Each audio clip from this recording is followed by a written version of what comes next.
과연 대통령의 그 긍정평가가 40%가 무너질 거냐 안 무너질 거냐. 40% 밑으로 이제 떨어진다는 얘기는 뭐 스캔들이 터진다든가 부정부패가 뭐 터진다든가 이런 것들이 있어야 하는데 그거는 뭐 누구도 모르는 거니까요. 그건 좀 지켜봐야 하지 않을까 싶습니다.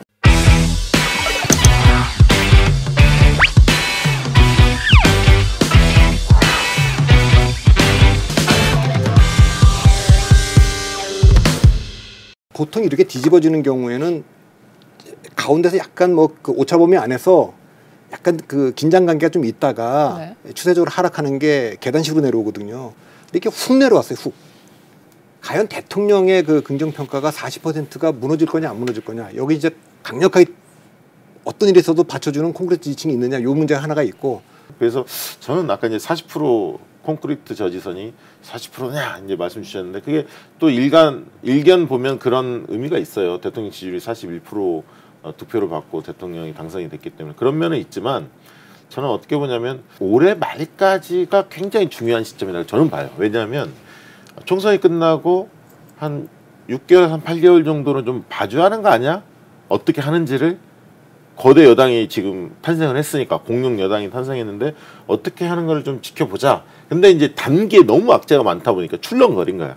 근데 지금은 제가 볼 때 조금 정비하면서 좀 지켜보려고 하는 것 같아요. 부동산 문제도 공급 대책이 좀 나온다 하니까.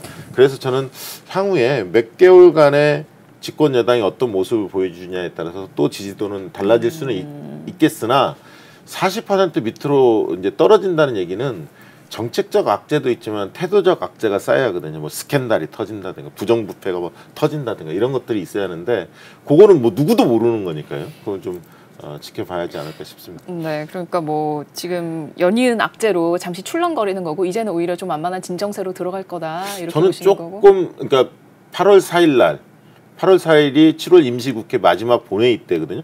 7월 말 공급대책을 부동산 발표하고 8월 4일 날 6.17, 7.10 부동산 대책 등 임대차 3법까지 포함해서 부동산 관련된 법안을 일제히 통과를 시키겠다. 이게 여당의 목표인데요.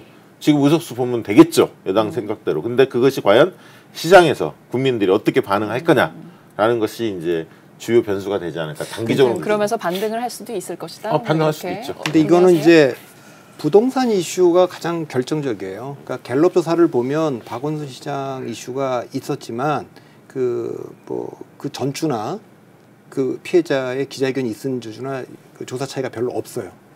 그런데 갤럽 조사는 그 대통령 긍정 부정 평가를 수치도 발표하지만 그 이유도 물어봐요. 네, 그 이유를 물어보는데 한 3주 전쯤에 처음으로 부동산이 10%라고 해 두 자리 숫자로 들어왔어요. 3% 10%로 들어온 게 처음입니다.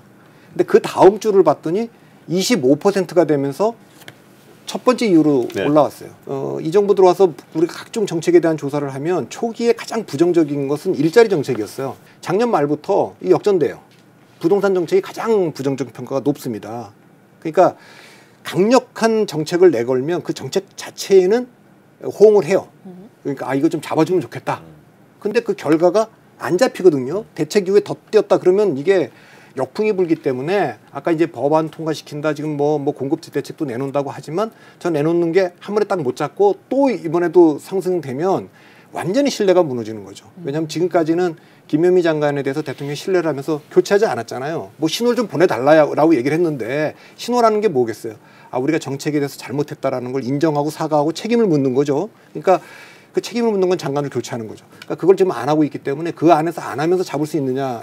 만일에 못 잡으면 아까 이것 때문에 부정 여론이 확산되죠. 그 부분에 대해서는 그 대표님 생각이 전적으로 동의를 하고요. 뭐 아니면 도저 고강도 전략을 쓸 때는 잘 됐을 경우와 극단적인 상황으로 엇갈릴 수밖에 없는데 다만 이런 점은 있습니다. 그러니까 부동산 대책이 왜 이렇게 헤매라고 많은 국민들이 볼 텐데 실질적으로 20대 국회 영향도 꽤 있어요. 왜냐하면 20대 국회 때 그러니까 정권은 바뀌었지만 20대 국회 때는 민주당 쪽의 우호적인 사람들이 150석이 안 됐습니다. 120석, 125석 이 정도였거든요. 민주당 플러스 알파가 정의당까지 해서 130석 정도 미만이었습니다. 이게 이렇기 때문에 법안을 뭐 통과시킬 수 있는 상황이 못 됐어요. 어떤 법안이든 통합당이 그 당시 자유한국당이 동의해주지 않으면 통과 안 됐습니다. 종부세도 마찬가지였고요. 임대차 3법도 그 전에 발의됐지만 다 쓰레기통에 처박혔습니다.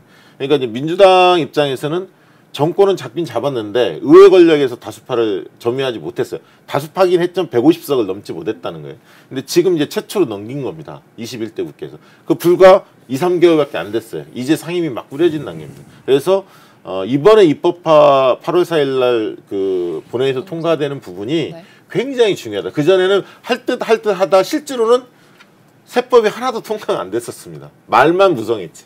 실제로 그게 시장에서 볼 때는 말만 있었지 뭐 집행되는 게 없기 때문에 더 꼼수나 편법들이 횡행할 수밖에 없었거든요. 그래서 8월달 상황이 굉장히 우리가 주목할 수밖에 없다. 그렇게 보여집니다. 네,